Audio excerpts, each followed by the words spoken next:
Hi everyone, this is a video on my kidney transplant journey for Kidney Australia. Instead of me typing out, I just thought it would be much more preferable if I did a video. My name is Ida, I'm 58 years old and I'm a mother, wife, and grandmother of 7. I have adult children, and I live in Sydney, just my husband and I. I've been sick with kidney disease, stage 5, for 6 years. It started back in 2018. It all started with gestational diabetes when I was pregnant, and then it just escalated from there. It started ruining all my organs. However, I did not.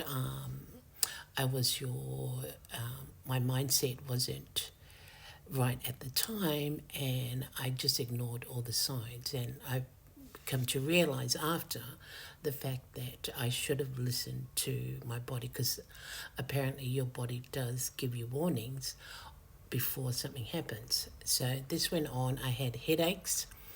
I was always tired, and I kept going to the bathroom to pass urine a million times a day, and I just thought that was normal. So I just passed it off, and I thought if I just sleep, I'll be okay.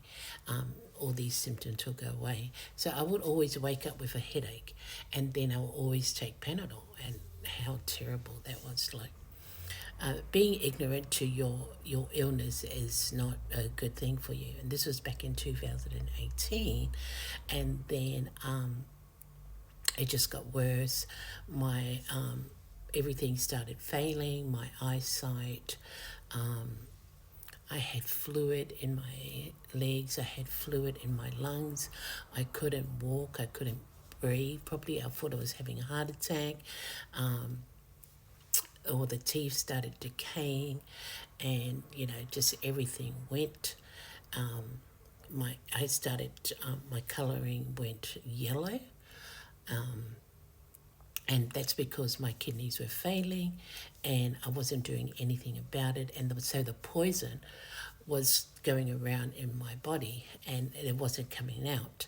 So as time went on, I started sweating, and then on a Sunday back in 2018, I had a mini stroke. So I was in the ambulance going to the hospital in Mount Druitt, and my husband drove the car. But from my house to the hospital, it takes about 15 minutes. And while I was having a stroke, I couldn't talk. My hands were like this, and everything was twisted. So, and I was like that. So, it was just horrible. So I was in the ambulance. I got to the hospital, and the ambulance guys had their backs towards me while I was lying on the stretcher, and they were telling the nurse my name, my address, etc. But they couldn't answer all her questions because they didn't know my date of birth and that sort of thing. But I started answering for the nurse. All of a sudden, I started answering, and they turned around and they said, "Did you just speak?" And I'm like, "Yes, I just spoke." Like, before that, when I was in the ambulance, I couldn't speak. My hands were all twisted. And all of a sudden, I started speaking and my hands were normal. And I was like, my God, I started crying because I knew that God had saved me. Amazing. My husband came, he was parking the car. He came in and he saw me talking to the nurse, and he was going, like, he was just shocked, because before that he was crying because I was in such a mess. So that happened. I had the stroke. I was admitted into hospital, and then I had to have an emergency surgery for me to start dialysis, because my kidneys were all failed by then, and they just needed to get something done, because otherwise I wouldn't be here telling you the story. So I had I had the surgeon come up and tell me that I was going to go into emergency surgery. They needed to, because I was working still full time, they needed to put a tube in my stomach so it would drain out the poison, and I would do this 9 hours every night at home because I can get off the machine and work. And because I work from home, it was easier for me to do it here at my house.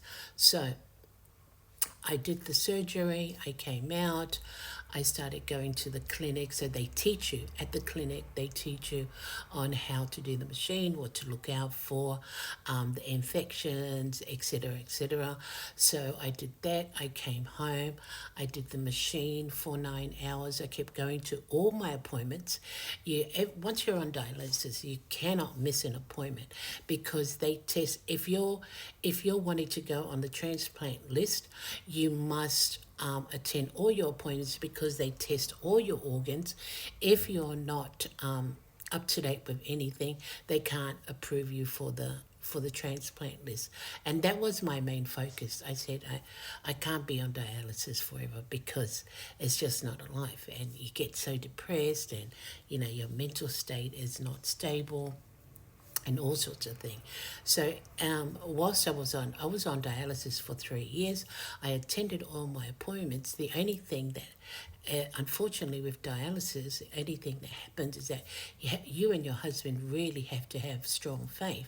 And unfortunately, our marriage broke down during the time that I had dialysis because remember, I could no longer do any of my duties as a wife, and because I was hooked up to a machine for 3 years, and it was just so depressing. And I mean, I don't blame my husband either because he didn't know what to do. It was new to him. When he married me, I wasn't sick, and so it was just so many things happened. He left. He probably needed time to think about whether this is what he wanted. It's okay. I'm very independent, so I looked after myself with my dialysis. He went, and then he started to come back into the marriage, and I forgave him, and and then we carry on. But it still hasn't been the same since. We're still together, but it's still things. You can't really undo what has been done. You can forgive, but you can never forget. So then lo and behold, I was on dialysis for 3 years. I was very good with my diet and all my appointments. And then the professor decided that he approved me for the transplant. And I was like over the moon. I mean, that's a big win for me. And mind you, this is 3 years that I was on dialysis, and I was on the machine every night for 9 hours a night. Like, I sleep, and I have to go on at 9, and then I don't finish until in the morning, and then I would work. And it became routine, and you just get used to it because it's just part of your life at the moment. So then, and I'm blessed that I had a job to work from home. So that made things even more easier, whether my family life was all there or not. Like the children were good. Your children will always be good to you. They love you unconditionally, but you have to have a really strong husband in order to go through all like there was a lot of low times, and it was very depressing. There was one stage I just thought to myself, oh, might as well just leave this earth because the person that you're supposed to love the most doesn't really care. But that was just the devil trying to get into my head. So that's what I mean. You have to be really strong to be mentally stable. And so having been approved for the transplant, that boosted my confidence so high, and it gave me hope. So, You just got to attend all your appointments. You got to do everything that your doctor tells you. And yes, he will approve you. He will.